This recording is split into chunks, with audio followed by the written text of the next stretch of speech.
Assalamualaikum warahmatullahi wabarakatuh.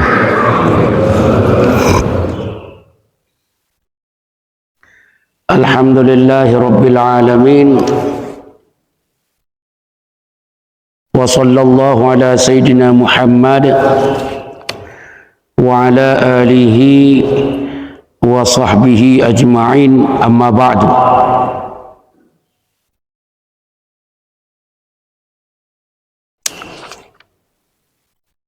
Pada pagi yang berbahagia ini, kita hanya 2 pekan lagi kurang kita akan masuki bulan suci Ramadan. Muqaddimah yang ingin disampaikan bahwa bulan Ramadan bulan suci, dan Rasulullah mendoakan terus beliau itu supaya bertemu dengan Ramadan.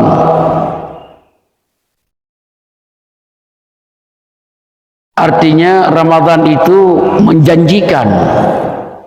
Kalau tidak menjanjikan, sungguh Rasulullah tidak mendoakannya beliau masuk dalam bulan Ramadan. Maka setiap setelah salat terus komunikasi dengan Allah. Ya Allah, berikan kesempatan saya sehat terus dan bisa masuk dalam bulan Ramadan. Terus kita ngomong dan bicara dan meminta dan memohon kepada Allah Subhanahu wa ta'ala. Begitu masuk bulan Ramadan, nah ini yang paling penting pagi ini. Begitu masuk bulan Ramadan, jangan sampai Ramadan tahun ini fotokopi Ramadan yang lalu. Tidak ada peningkatan. Nah, ini yang menyesal. Kalau cuma tidak ada peningkatan, terus faedah kita panjang umur sehat, cuma mengulang-ulang yang lama. Padahal sehari-hari kita terus semakin dekat dengan ajal, semakin dekat dengan kuburan, semakin dekat dengan tidak sehat, semakin dekat dengan tua. Jangan-jangan belum masanya kita sudah harus dituntun. Untuk kita makan sih harus dituntun. Sebelum itu semua terjadi, tahun ini, Ramadan tahun ini, tolong mudah-mudahan yang hadir ini panjang umur semuanya. Tolong kita pasang badan bagaimana tahun ini Ramadan kita lebih baik dikit lah. Padahal nggak mau dikit, mana dikit. Lebih baiklah sedikit daripada yang lalu. Ingin saya sampaikan, kalau cuma baca Quran saja tidak buat perubahan dalam hidup kita, pahalanya banyak. Pahalanya nggak bisa dibayangkan, luar biasa. Meskipun kita tidak mengerti, meskipun kita tidak memahami apa yang kita baca, tapi pahalanya sangat menjanjikan. Tapi untuk perubahan kita tidak buat perubahan banyak, karena apa yang kita baca kita tidak paham.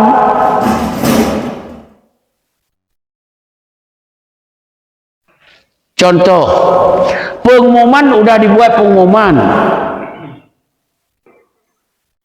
untuk 2 hari ke depan listrik mati, air putus, tolong siap-siapkan diri. Karena kita baca nggak ngerti, maka nggak ngaruh. Akhirnya orang udah siap, kita nggak tahu apa-apa. Padahal sudah kita baca. Baca Quran karena tidak kita pahami, pahalanya memang hebat. Tapi untuk membuat perubahan nggak ada. Makanya terus berusaha. Apa yang kita baca sekarang terjemah sudah banyak loh. terjemahan Al-Quran. Buka, lihat terjemahannya dan khayalkan, oh begini yang harus saya amalkan untuk menjadi perubahan dalam hidup saya. Kalau enggak cuma gitu-gitu aja dari dulu. Ini yang saya katakan, tahun ini harus lebih baik. Tahun ini harus lebih baik. Bagaimana kita bisa mengamalkan isi Al-Quran? Tentunya dengan kita lihat penafsiran-penafsiran yang telah ulama tafsirkan. Bahasa Indonesia banyak. Kalau orang Pondok Ranji nggak bisa bahasa Indonesia, ada terjemahan dalam bahasa Inggris.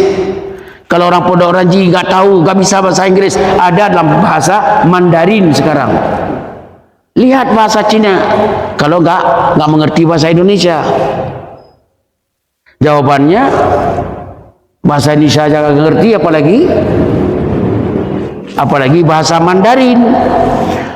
Kesimpulan mukaddimah. Ini kesimpulan mukaddimah tausiah kita atau kajian kita pagi ini adalah, jadikan Ramadan besok ini lebih baik daripada Ramadan sebelumnya. Sebelumnya membaca Quran tidak menggugah kita, nggak bisa kita amalkan.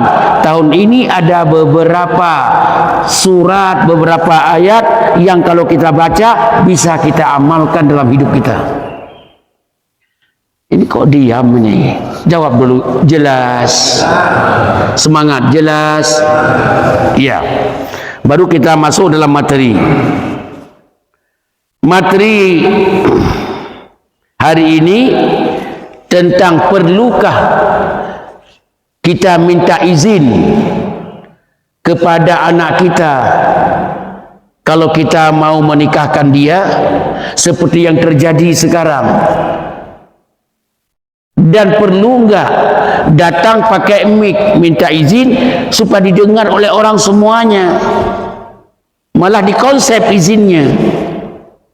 Bapak, ibu saya yang terhormat, saya pada hari ini dibaca bagaimana sebenarnya dalam agama ini, kita luruskan mana yang agama, mana yang budaya.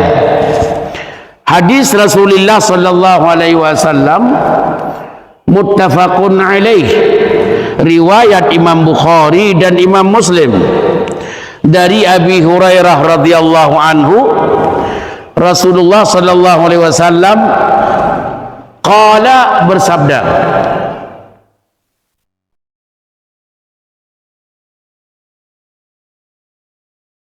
la tankah al-ayam hatta tustamar.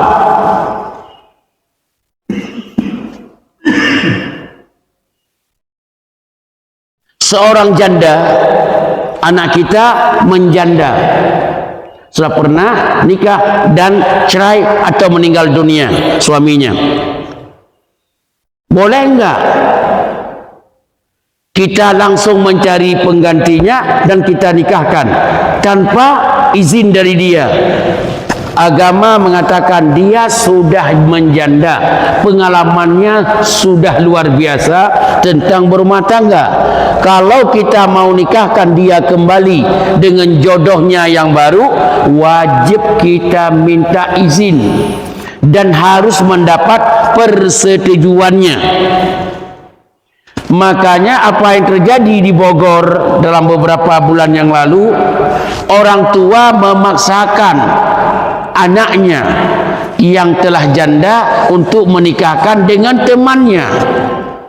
Akhirnya pisah dalam rumah tangga dan tidak pernah bertemu mereka. Naik banding, ada ulama yang mengatakan sah, ada ulama mengatakan tidak sah. Hadis ini jelas, tidak boleh Anda menikahkan putrimu yang telah janda dengan calonnya kecuali seizinnya. Jawab serentak, jelas. Itu yang janda. Adapun yang perawan, wala tunkahul bikru,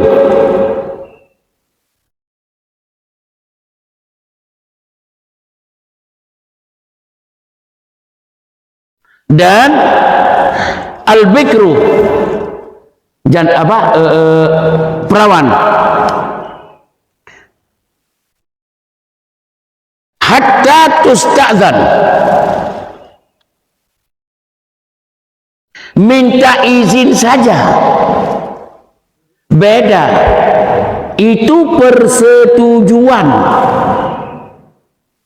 Dan dia membolehkan untuk janda yang diperhitungkan kata-kata dia itu harus minta izin dan menerima, dan izin jelas bahasanya, saya mau. Itu kalau janda. Kalau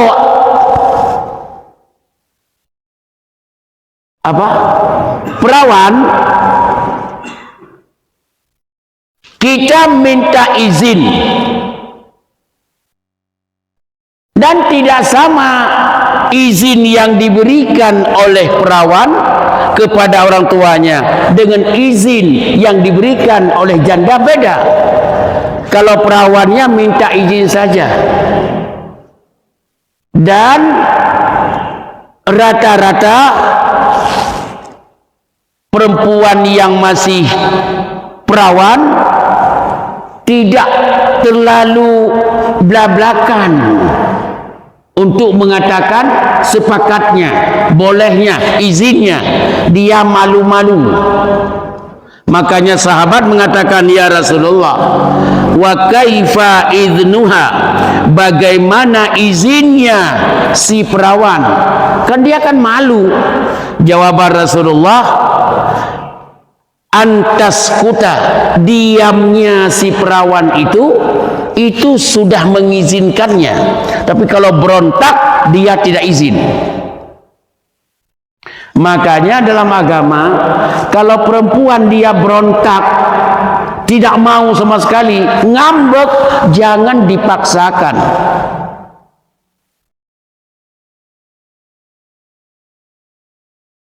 Tapi kalau janda, sampai dia setuju banget, bapak, ayah, tolong nikahkan saya dengan si fulan.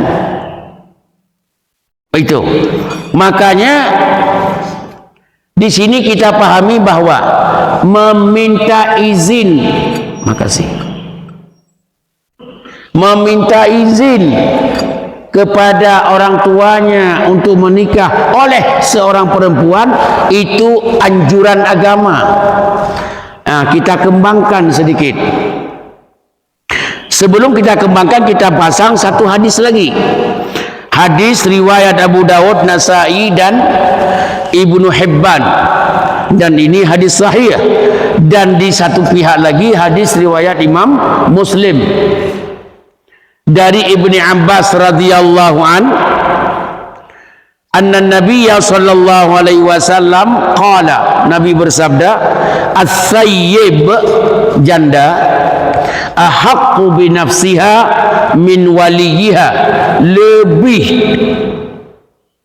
berhak menentukan jodohnya suaminya daripada orang tuanya. Ulang, janda lebih berhak menentukan siapa calonnya daripada orang tuanya. Tapi kalau si bikir, si perawan,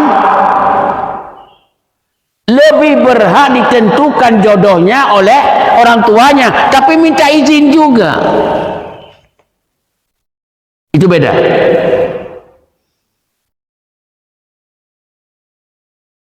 Wal bikru tustamar, minta izin. Wa iznuha sukutuha, izinnya si perawan adalah diamnya, karena dia malu-malu.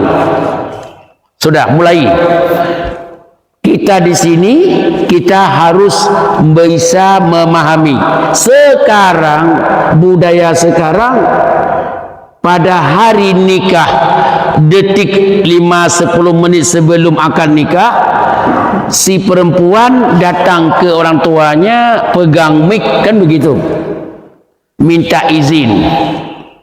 Mak, padahal minta izin bukan kepada maknya. Yang dianjurkan agama minta izin kepada Bapaknya tidak juga meminta izin, bukan. Dia hanya setuju tentang pernikahan, itu saja. Tapi sekarang sudah dikembangkan, memojok di sana bapak dan ibu, kan begitu, pegang mic untuk didengar oleh orang umum. Itu tidak ada di dalam agama, tetapi dibolehkan oleh agama atau tidak? Saya mengatakan tidak ada masalah, tapi itu bukan bahagian dari agama. Cuma agama membolehkan saja, hanya untuk menyadarkan orang di sana. Banyak orang menangis mendengar seorang perempuan minta izin kepada ibunya, kepada bapaknya. Itu yang di luar itu nangis dan juga ikut terharu. Itu boleh-boleh saja, tapi agama tidak seperti itu. Yang agama menikahkan orang janda harus pilihan dia dan dia minta untuk dinikahkan, setuju banget. Kalau untuk yang perawan, dia kalau kita mau nikahkan, kita yang menentukan jodohnya untuk perawan, bukan dia yang menentukan jodohnya, kita. Kalau dia minta persetujuan, minta izin, izinnya rata-rata dia diam, malu. Sekarang orang perawan, dia sendiri yang cari jodoh di luar. Nah, ini yang agak gawat sedikit. Anak kita dia cari jodoh sendiri, perempuan, tiba-tiba dia bawa ke rumah beberapa kali, keluar berapa kali. Yang ini yang bertentangan dengan agama. Dia bebas dengan lelaki yang belum menikah. Alasannya sedang melihat sesuai enggak dengan dia. Memang duren, dibelek dulu, ini kurang manis, belah yang lain. Memang duren, bisa uji coba. Saya disitulah agama masuk, mengatakan haram dan tidak boleh begitu. Makanya orang tua harus berfungsi. Jangan si perempuan kita yang apa tadi,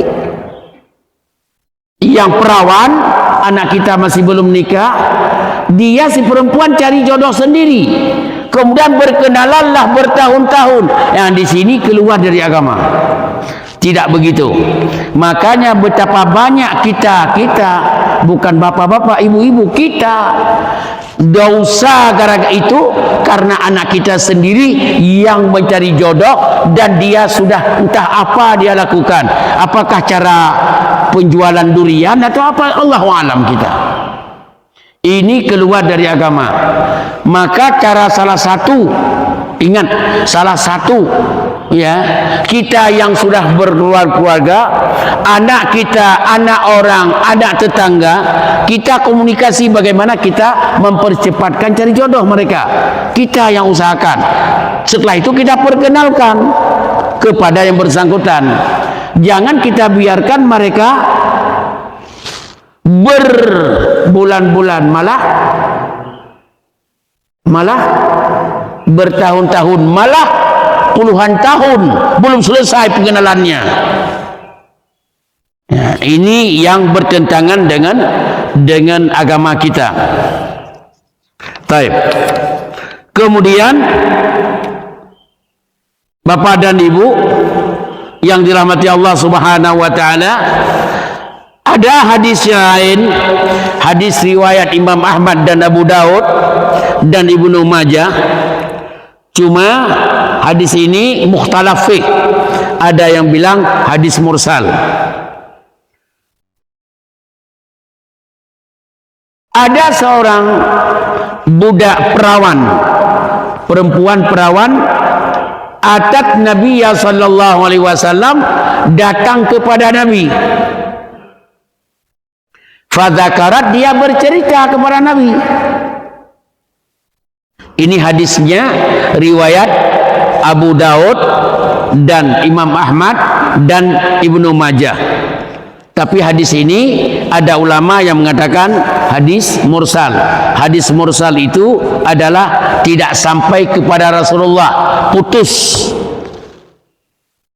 Ya.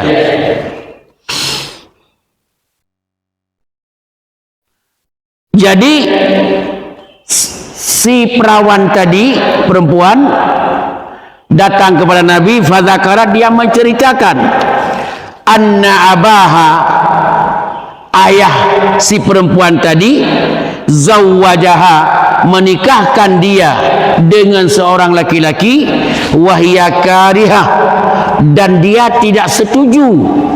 Ayah menikahkan saya dengan suamiku itu, aku enggak setuju, aku enggak senang. Laporannya kepada Nabi. Ulang lagi, seorang ayah menikahkan putrinya yang masih perawan kepada seorang laki-laki, sedangkan putrinya itu tidak setuju kalau itu jodohnya. Akhirnya lapor kepada Rasulullah. Bagaimana sikap Rasulullah? Coba lihat, fa khayyaraha Rasulullah sallallahu alaihi wasallam. Rasulullah bertanya, terus bagaimana? Terserah kamu. Kalau mau lanjutkan, lanjutkan. Kalau tidak, putus. Selesai. Akhirnya maknanya apa? Perempuan jangan dipaksakan menikah oleh kita. Tetapi kalau jodoh yang telah kita cari sempurna dan cocok dengan dia, iya, harus minta persetujuan dari si perawan itu sendiri. Ya, ini yang tentang masalah seorang perempuan yang nikah dengan dinikahin dengan seseorang tanpa persetujuannya. Rasulullah memberikan hak untuk, kalau istilah kita, hak menggugat. Ya. Tapi jangan ke kantor yang sudah disetting. Kalau ke kantor, digugat ke kantor yang sudah disetting, nah ini dia juga. Harimau membuat pengumuman, kalau nggak percaya tanya sama, gugat sama harimau yang telah saya pelihara itu. Nah, itu nggak bisa, itu MK namanya. Ada yang bilang, kok MK itu bukan tentu Mahkamah Konstitusi. Jam saya juga MK namanya, Michael Kors. Ya, itu merek jam juga MK. Ya, Bapak dan Ibu sekalian yang dirahmati Allah, ini sekarang kita diskusi sebelum kita masuk ke wilayah yang lain. Ya. Ya. Kita coba diskusi kesimpulan kita hari ini. Ini kesimpulan, pegang kalimat. Anak kita ada dua model. Yang satu dia perawan, yang satu dia janda. Orang tuanya masih hidup atau walinya masih hidup? Jawabnya, yang janda dia lebih berhak mencari jodoh sendiri dan dia meminta kita untuk menikahkannya. Atau malah dalam mazhab yang satu lagi seperti Abu Hanifah, diperbolehkan dia menikahkan diri sendiri karena sudah janda. Kemudian yang perawan, kita cari jodoh untuk dia, ya, atau dia dapat jodoh tapi tidak lama-lama dalam haram betul. Ingat Bapak Ibu, jangan dipelihara zina itu, haram betul. Perkenalan anak kita dengan calon suaminya lama-lama, itu haram. Sepakat ulama dunia. Kalau sudah ada jodoh dari kita atau dari teman kita atau dia dapat sendiri, nikahkan secepatnya, tapi minta izinnya. Izinnya kalau orang perawan biasanya diam dan senyum, malu-malu. Iya. Kemudian di sini budaya, yang ini yang ketiga kesimpulannya, budaya minta izin di depan umum pakai mic itu tidak ada dalam agama. Tapi agama tidak membuat sebuah masalah, diperbolehkan, boleh-boleh saja. Karena itu adalah inovasi baru kepada kita. Baik, itu saja yang kita diskusikan. Silakan Bapak dan Ibu untuk kita mulai.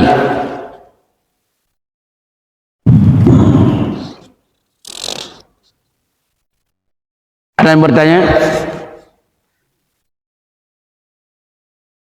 Iya, ini rata-rata udah menikah. Susah. Nanti ada yang bertanya pasti, kalau saya mau menikah, minta izin sama siapa? Iya, silakan. Waalaikumsalam.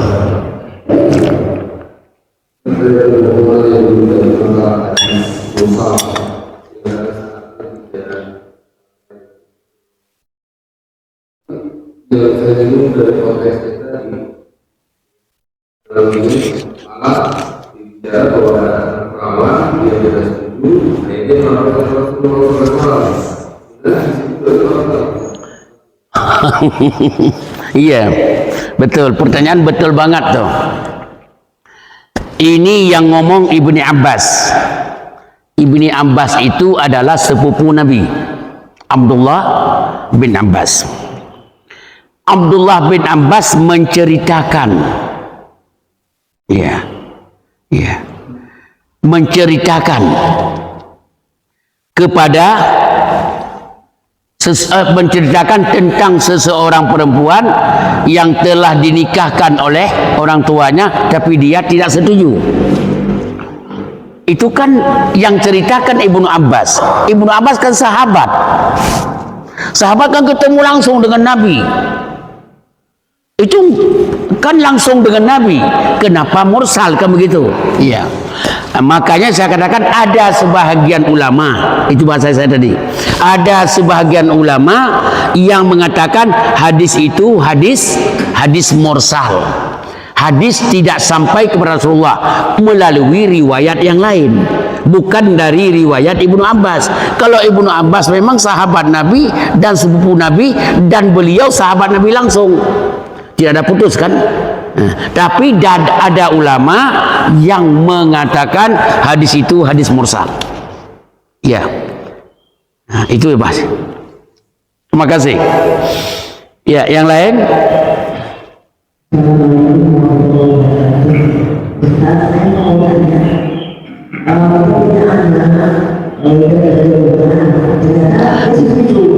Kurang kedengaran. Bu, saya kurang dengar. Coba dijauhkan suara sedikit. Jauhkan mic-nya dikit dengan mulut. Nah. Ustaz, saya mau tanya, kita udah menjadi anak kita dengan bos. Ternyata dia mau. Nah, terus waktunya dinikahkan, dia udah pergi ke sana ke sini. Sekarang aku kalau dia pergi itu, nah ada orang anak kita, orang yang belum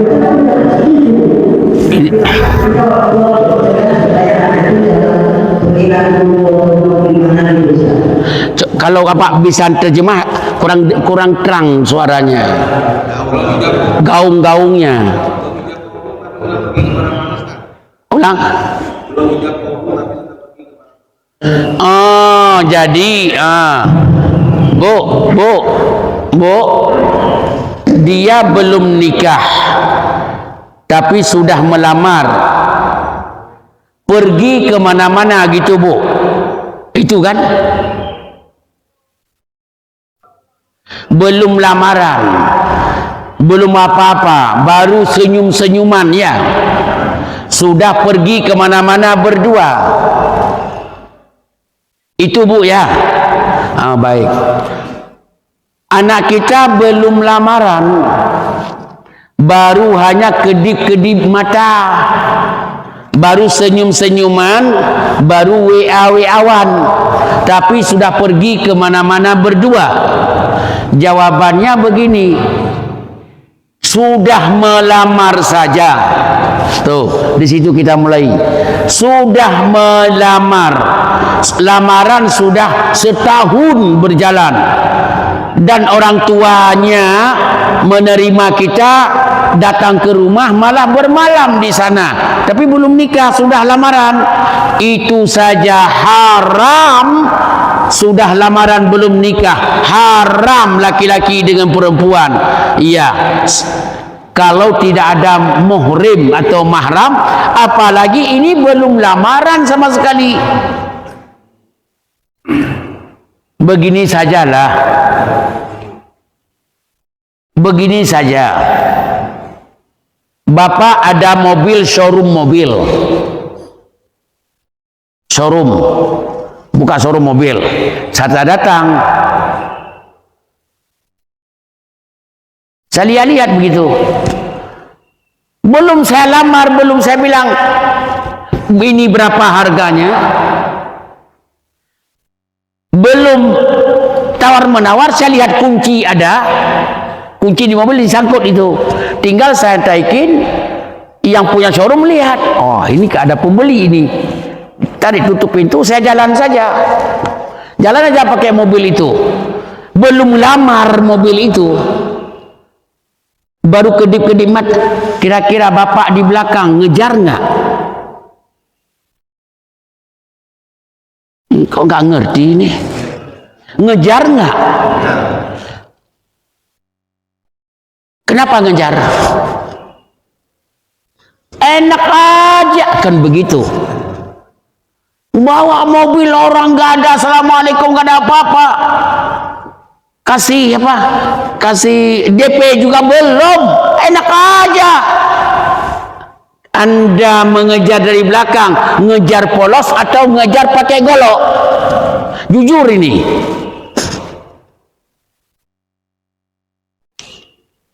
Ngejar polos atau pakai golok? Nah kan, yakin pakai golok ini. Kalau itu mobil saja begitu, kenapa anakmu dibawa anak orang yang belum apa-apa, Anda nggak pakai golok dari belakang? Jawaban satu, lebih terhormat mobil daripada anakku. Lebih mulia mobil daripada anakku. Di situ pertanda bahwa anak sudah bermain di luar garis. Dan itulah yang saya katakan tadi, haram. Ibu jelas yang saya ngomong ini? Kedengaran, Bu? Kok nggak ada suara? Jelas, Bu? Ya. Makanya itu belum. Adapun setelah melamar, sudah kasih DP, ini uang mahar muqad sementara maharnya 5 gram, ini 2 gram, ini uang kita nanti rencana nikah kita bulan Agustus, 3 bulan lagi. Nah, sekarang boleh bawa? Enggak boleh bawa. Bapak baru kasih DP 1 juta mobil, dibawa enggak kira-kira? Enak aja.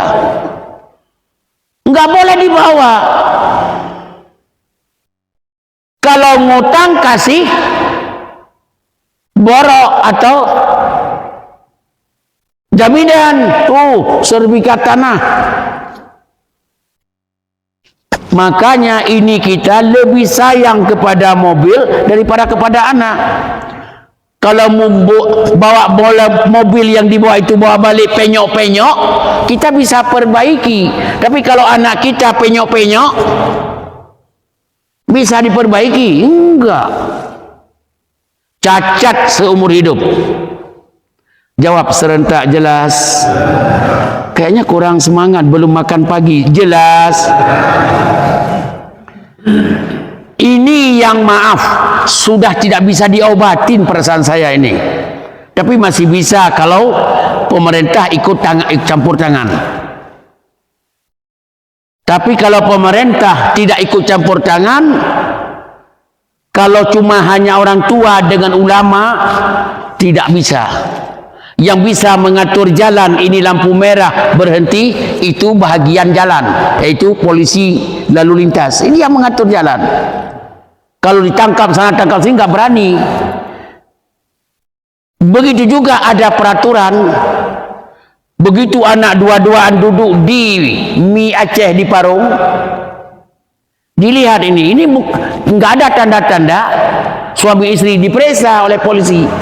Itu nanti akan kurang, pelan-pelan mengurang. Ini enggak, polisi yang masih muda juga ikut berbuat seperti itu. Ulang, ini tidak bisa ditegakkan oleh rakyat. Rakyat, orang tua nggak mampu mengatur walau rumah tangga itu. Pemerintah campur tangan. Kalau pemerintah semuanya bisa, makanya haram memilih pemerintah yang tidak peduli agama. Ini ke pagi-pagi udah politik jadinya ini. Haram memilih pemerintah yang tidak peduli agama. Apalagi bukan tidak peduli, benci sama agama. Ini haram. Makanya pemilihan pemerintah, presiden, DPR ini adalah bahagian dari agama. Maka berpolitik itu kewajiban agama, dan politik itu wajib dibicarakan seperti bicarakan agama. Di atas mimbar ngomong politik sebenarnya. Kenapa orang melarang? Takut dengan kekuatan Islam itu sendiri, takut. Maka dibilang jangan dipolitisasi masjid, mimbar. Itu karena takut. Agama itu berbicara di dalam masjid dan mimbar, dan pemerintah memilih itu adalah bahagian dari agama.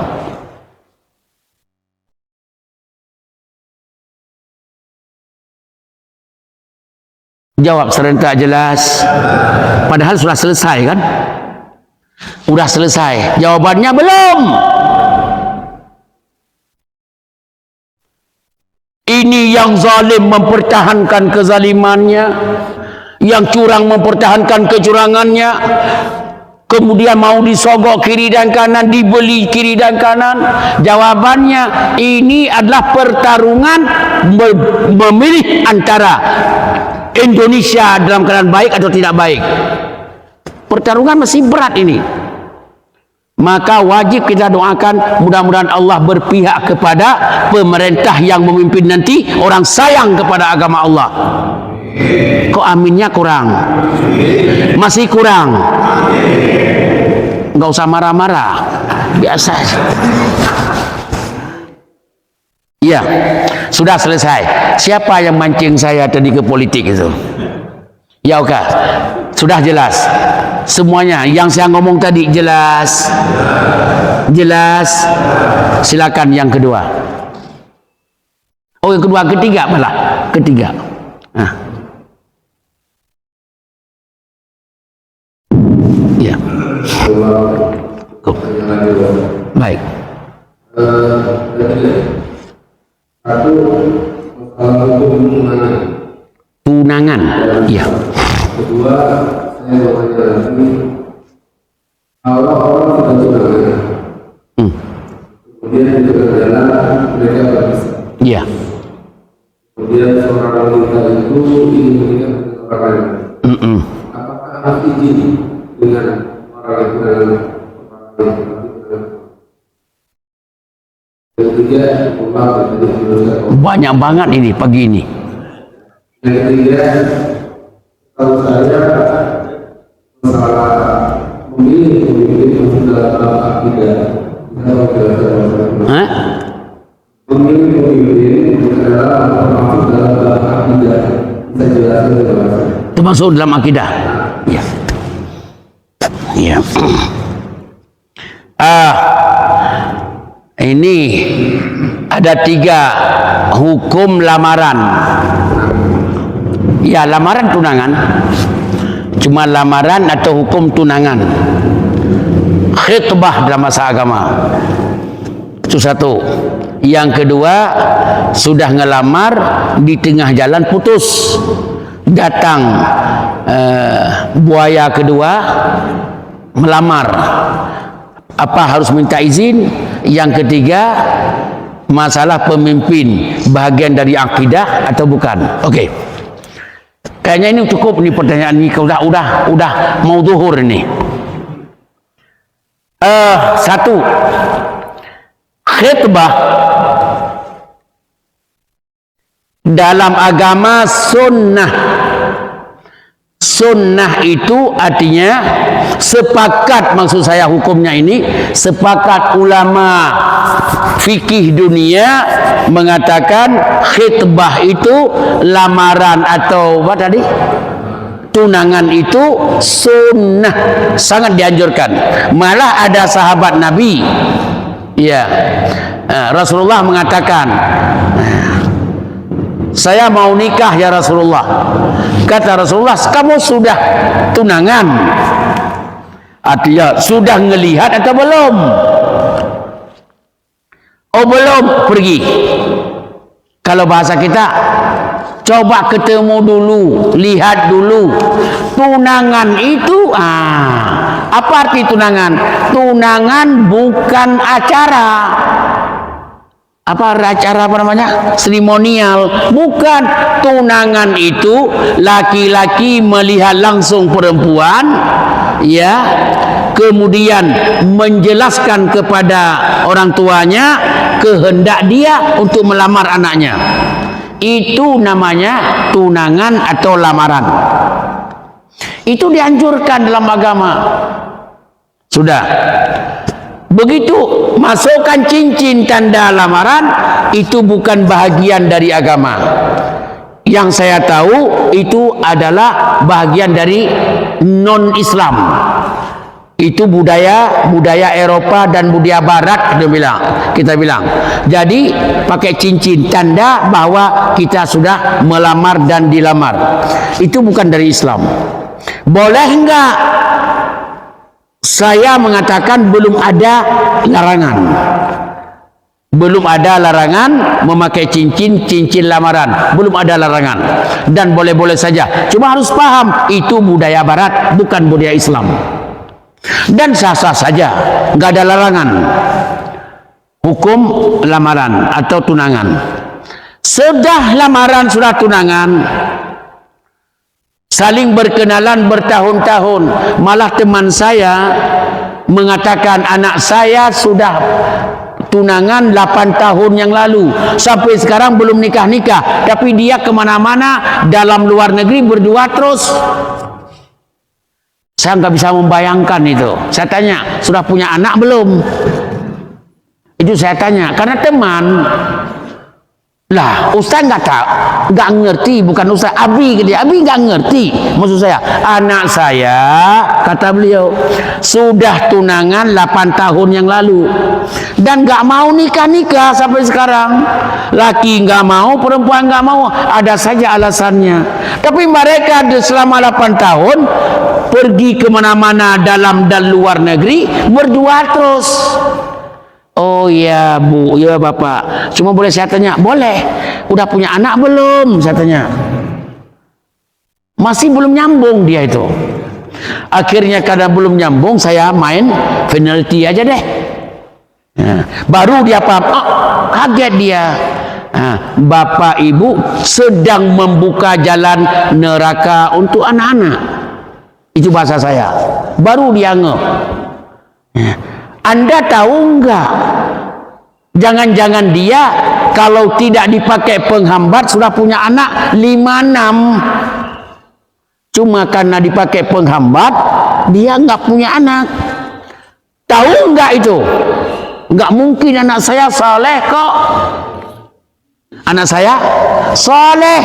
Saya tanya, yang mana saleh? Perempuan laki saleh. Bagaimana saleh? Dia salat berdua. Ini yang imamnya yang laki-laki, makmumnya perempuan. Salat berdua di rumah. Kalau kami ada, kami pulang-pulang, dia berdua di rumah. Kadang-kadang selagi salat zuhur berimam, berjamaah, saleh anak saya. Ini bagaimana kita obatin ini Ustaz? Capek juga saya. Enggak usah itu diceritakan. Maaf, itu putuslah di tengah jalan. Dan orang itu pun putus 8 tahun sudah. Putus 8 tahun putus. Oh, kaget. Saya kira Bapak memberi syarat sudah putus di mahkamah gitu, bahwa yang menang si A. Amin. Kok nggak ada aminnya ini? Kode kadang putus. Nah, pertanyaan tadi masuk. Kalau sudah putus, masuk pihak kedua. Apakah minta izin dengan pihak pertama? Jawabannya, kalau yang namanya sudah putus, berarti nggak ada hubungan. Anda minta izin ke sana, urusan apa? Lamaran udah putus. Ibu, kalau lamaran sudah putus, kita langsung, ya, seperti mobil tadi sudah putus. Dengan pelangganan pertama sudah pergi dia, ya langganan kedua masuk. Maka tidak perlu minta izin dari yang tidak boleh. La yabi'u, hadis sahih, la yabi'u ahadukum ala bai'i akhihi wa la yakhtubu ahadukum ala khitbati akhihi. Ini hadis sahih.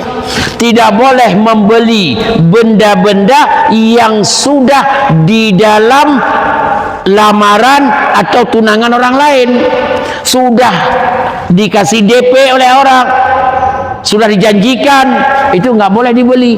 Dan tidak boleh dibuat tunangan atau lamaran perempuan-perempuan yang masih ada ikatan dengan lamaran yang pertama, kecuali kalau calon yang pertama mengatakan sudahlah, kalau masuklah, isyarat kita baru boleh masuk. Tapi kalau sudah putus, sudahlah, memang sudah putus, tidak ada masalah lagi. Jadi maaf, yang pemilik laki-laki pertama yang sudah putus, begitu dia dilamar perempuan oleh laki-laki yang lain, Anda jangan ngambek. Dan itu yang terjadi. Teman saya tadi ngambek sampai sekarang ngambek, padahal laki-laki sudah punya anak 3 dari istri yang lain, tetap ngambek. Jawabannya enggak ngambek karena sudah putus. Jawab serentak jelas, kurang semangat jelas. Baru yang ketiga, ini yang capek, ini agak capek dikit nih. Memilih pemimpin apakah bahagian dari politik atau bahagian dari akidah? Jawabannya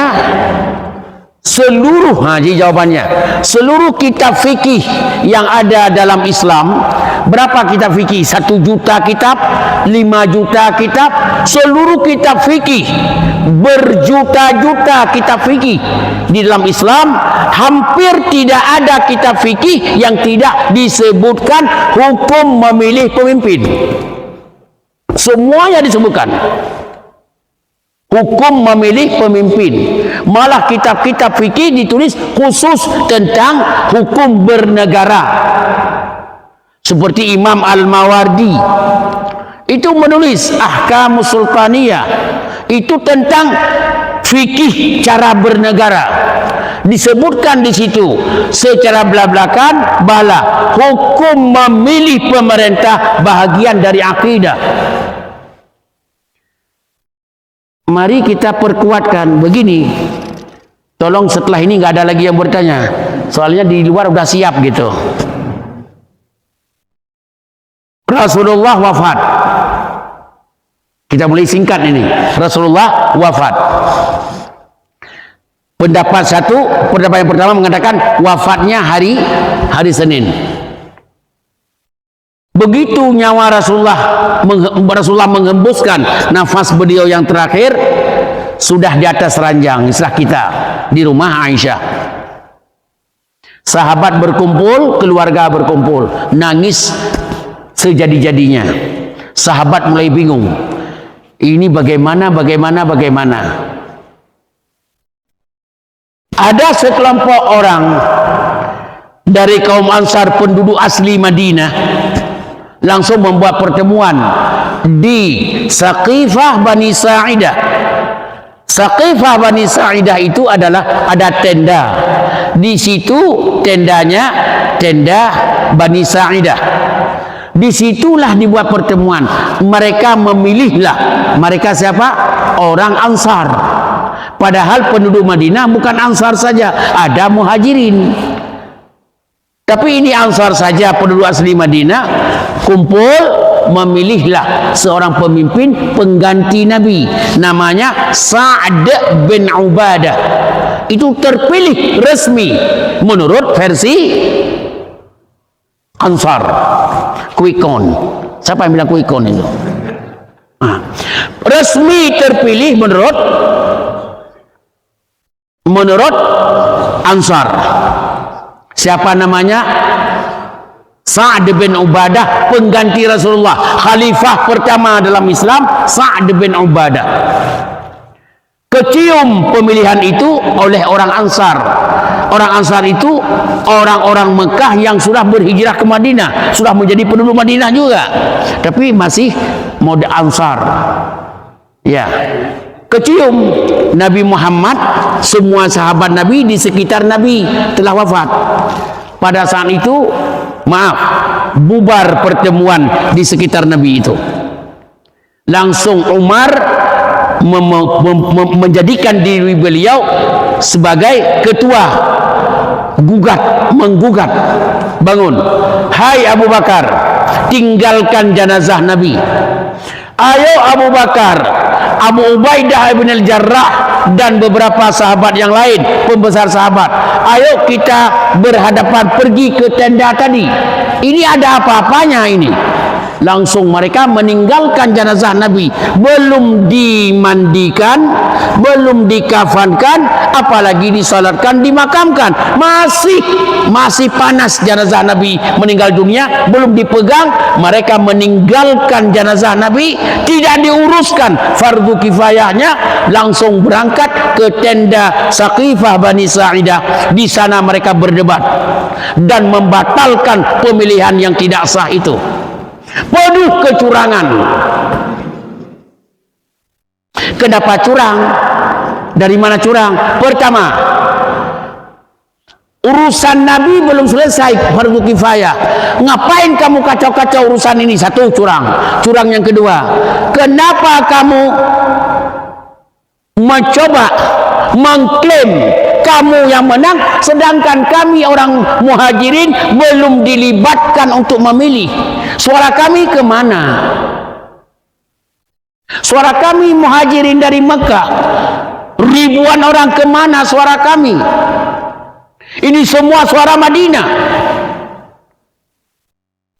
Situ hari detik-detik meninggal Nabi. Kalau di kita, biarkan saja pemilu-pemilu, TPS, yang penting ini anakku dimakamkan, diselesai. Enggak, tinggalkan jenazah di rumahmu, pergi coblos dulu di TPS, balik baru urusan jenazah. Makanya saya katakan pemilihan presiden, pemilihan DPR ini adalah sangat berkaitan dengan akidah. Kenapa? Kalau salah-salah yang memimpin negara, hancur semua orang. Bisa saja presiden ke depan bisa saja mengatakan, ini Masjid Pondok Ranji tolong kasuskan tuh. Itu kalimat tolong kasuskan. Yang tidak pro saya kasuskan, selesai. Dikasuskan pula. Ditanya, mana Pak Haji ketuanya? Ya, surat MB ada, ini dilihat. Ini tanggal begini, tanya begini. Pasti ada yang salah. Berangkat dari yang bocor itu dimulailah dikotek-kotek, atau maaf, di sana sudah dikode. Ini nomor sekian, izin bangunan, tolong pretelin sedikit, tolong rubah sedikit. Dirubah di sana, datang sana. Kok nggak sama dengan itu? Mana sama hantu belau di sana juga? Sudah di kong kali kong. Akhirnya apa? Masjid ini bukan masjid yang sah. Makanya diminta kepada PU untuk merobohkannya. Tuh. Ini pemerintah yang salah milih.